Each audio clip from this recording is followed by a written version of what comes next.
In this video, we're going to talk about a way that you can save a little bit of time and certainly some sanity when you're working with multiple models. Let's talk about relief perspective versus observer. These are two camera views and they do a little bit different things. The thing you need to know first is that the relief perspective mode actually plays the role in creating relief. So when you're in relief perspective and you see this purple box, that's what's going to actually make the relief.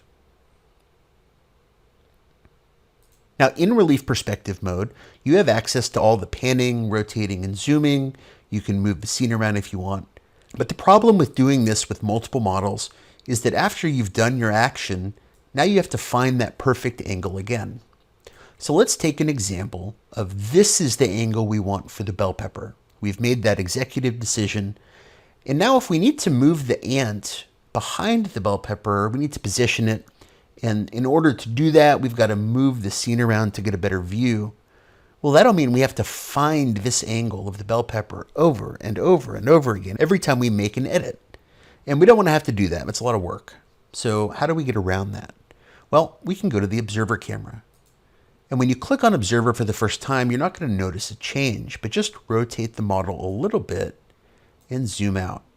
And you'll see these new lines that we haven't seen before. And these converge on the relief perspective camera. And what this means is that you can rotate and pan and zoom the model, do whatever you need to do from a different angle on the scene itself. Maybe we kind of adjust something like this. You notice we're rotating the whole scene around.